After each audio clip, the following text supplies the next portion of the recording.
Thanks for joining us after the presidential debate. I'm Kasey Freeman. We begin with the breaking news out of Hart County around the Love's truck stop. Now, right now, details are limited, but we do know Kentucky State Police has a male suspect in custody. We will continue to update you as we continue to learn more of this developing story. And we continue to follow breaking news of a confirmed measles case on Western Kentucky University's campus. WBKO Sarah Phipps joins us in studio with the latest. Sarah? Thank you, Kasey. The Barren River Health District and the Kentucky Department for Public Health confirmed the case earlier today, saying the student is a Tennessee resident going to school at the university. The state health department says the unvaccinated student recently traveled abroad where they are presumed to... Hello, everyone, and thank you for joining us. I'm Gene Burke. And I'm Kasey Freeman. We continue to follow breaking news at 6 of an incident at a Warren County neighborhood. Right now, a portion of Great House Road is shut down as multiple local and state police converged on a residence. Let's go now to WBKO Sarah Phipps, who's been at the scene for the last hour. Hey, Sarah, what have you seen? Thank you, Sarah. Turning now to a developing story we've been following closely out of Beaver Dam. An arrest has been made in connection to the murder of a woman. WBKO's Adam Ferguson got exclusive footage of the arrest on camera and has the latest on the investigation. Breaking news at 10, Governor Andy Beshear announces more deaths from the recent severe weather here in Kentucky. Good evening, I'm Kasey Freeman. Beshear says one of the victims was from here in Warren County.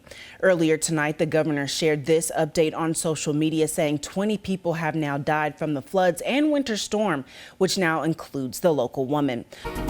Well, the day was so beautiful that David and Jean got their hair cut so they could feel the wind blowing through their scalp. That's the exact reason why we did that. Because the hair is gone. Yeah, you got it, you know. It is that time of year where you got to kind of freshen up the dew. Let that fresh air go right through your hair, as Kasey was saying, and get outside and enjoy some of this very nice weather. That's how I feel about it, yeah.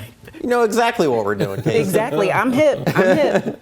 And now our chief meteorologist, David Walter, joins me, and I'm so excited because you said that rain could be in our forecast, which could help my mini garden. Yes, it could help your mini garden, it could help your big garden, it could help your flowers in the backyard that continue to wilt until you get the hose out to it. But you may not have to water as much by the middle of the week. We might get some help here from Mother Nature. So that's what we're relying on. It has been kind of a dry month so far. After it seemed like, before you came here, it seemed like it was raining all the time in May. And then June came and it's like, turning off the faucet, you're done. It was like I came in and just destroyed all the rain chances, huh? You brought the drought, but you know we're going to bring some rain here as we look ahead over the next couple of days here. Across the Commonwealth continue to pick up the pieces after multiple severe flooding events already this year. WBKO Investigates reporter Kasey Freeman went to Butler County to learn more about how the families are recovering. Jean, I met with a family caring for Larry Rowe, a Vietnam veteran who's 100% disabled. They told me it was difficult to keep him safe during the storms, and it's still difficult to get the assistance they need after the damage. But as he's gotten older, as his mom passed, he's just went downhill. I don't know how to explain it. He tries to be strong. He tries so hard, but he's lost the use of his legs. He had like many strokes. Rachel Coulter cares for her father, Larry Rowe, in his Butler County home. Their home sits not even half a mile from the Green River, a site that saw the most significant flood events in February and in April. Coulter says during the February 2025 flood, the family went to a motel for a couple of weeks with the help of Belmont Church. The water was getting close to the road, and well, by the time we actually got out, it was already over the road. And we just had to drive through it slowly, but we made it out because I didn't want him to be stuck back here and something happened. After roads became usable again, the family returned home. They started to assess mostly water damage to their property. Waters that just came down so much at one time in such a short period of time. It came in the walls of the basement downstairs and the windows. There's a few cracks in the walls and stuff, and it was about a foot or more deep, and down in the basement. Coulter requested assistance from FEMA at the end of February. However, it was denied. The letter stated the property is in an undeclared location. Although Butler County was not included in the February Individual Assistance Program, Coulter questions the threshold required for a county to be added. The government, they should help everybody, you know, not one person that, I mean, it had to be a bunch of people.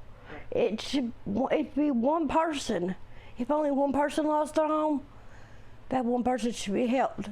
Coulter also applied for FEMA flood assistance from the April 2025 storm. She received this notification denying her second request, stating it's because she lives in a county not included as a disaster county. When she enters her Butler County address into FEMA's application, it puts her into Ohio County instead. She plans to follow up with representatives to see about getting a manual override to get her application processed. Now, Gina also spoke with Butler County Emergency Management Director Charlie Thomas, and he says he hasn't heard of any other applicants having this same issue. And I also reached out to FEMA to get more details, and the spokesperson advises that you read the entire letter because sometimes there's just additional information in there or required like paperwork that's needed or an application error. She suggested you work with an official to turn that denial into an approval. And don't forget, FEMA has set up a disaster relief center in Morgantown to help flood victims. They're encouraging anyone who has any sort of flood-related property damage to apply for assistance, including those who own or rent their homes, those who lost other types of property such as vehicles or even personal items like prescription medications. Anyone who experienced damage in a FEMA-approved area can go to any disaster recovery center to apply for assistance.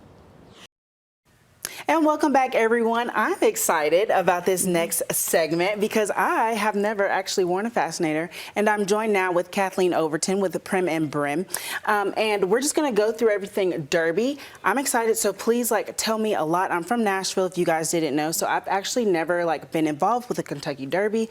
Don't know anything about it. So just give me the basic lay of the land. What can I expect to wear?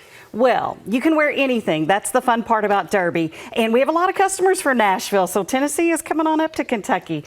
You can wear anything. Bright colors are always the favorite, so anything from pinks and greens, royal blues, and then you can also do the standard classic colors like the black and the red and the golds. And as far as trends go, I know that I don't know anything about a fascinator or a boutonniere, or what are the trends? What do I wear? So you can wear anything you like that makes you feel fun, but typically we wear the big hats at Derby. The bigger the better. You're not too small. Don't worry, you can go big. Fascinators have really made a big comeback. They're just growing and growing. We probably sell 2 to 1 fascinators over hats, but the fascinators are big as well. I mean, these are fun and they're a little whimsical, so you always want to be just a little bit different because that's what they're looking at Derby. They're not looking at your shoes, they're looking at your hat. Oh, for sure. Good to know. Yeah. Now, for those who may have a day or bring in their husband, what do you have for men to wear? Yeah, we definitely don't forget the men, and the men get just as dressed up as the women do.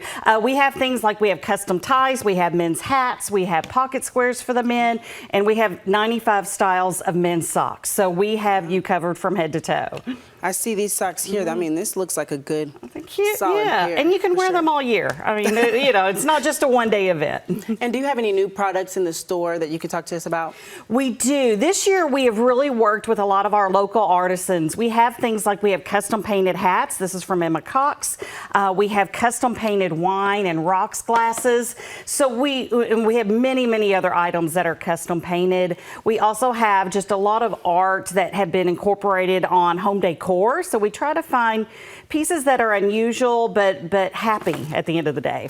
And now for anyone who may not have gone to the Derby like myself, what are some tips? Well, one of the tips, first off, for most of the women, you can carry in a purse, but it has to be within 12-inch by 12-inch by 6-inch. But we have lots of different purses that we have, very whimsical, different, unique purses. But you also want to take a clear bag because you're going to get souvenirs and glasses and programs, and you want to be able to bring those home with you as well. And as far as what happens, like if it rains, we just had that huge stretch of rain, and it can really put a damper on what you're going to wear. Well, We have rain capers, and we sell these so that you can wear them all year. It's not just this styles. We have about 20 different styles of raincoats. Now, I hope to put this away for the next 4 weeks, but it typically rains on Derby Day, so it's always good to have something cute so you don't have to wear a garbage bag. Awesome. Anything that we haven't talked about so far that you would like to inform me about? Sure. You know, again, it's not just for Derby goers, but there's also a lot of Derby parties. We have tons of home decor. We have lots of little glasses and cups and napkins, anything to throw your own party at home. This year, we also have pet goods, which we've never had, but even for your little pet, we have all types of collars and little fascinators and bow ties for our little four-legged friends as well. Thank you so much for educating me today. I greatly appreciate you. It looks good. Sure. It looks really good. And it has little pearls on this side. Yes. You know, I like that a lot. And the Prim and Brim pop-up Derby store is located in the old Pink Lily store on Scottsville Road, right behind Best Buy. For more information on all things Derby, stop by or check them out online at primandbrim.com or on Facebook. Now we'll be right back.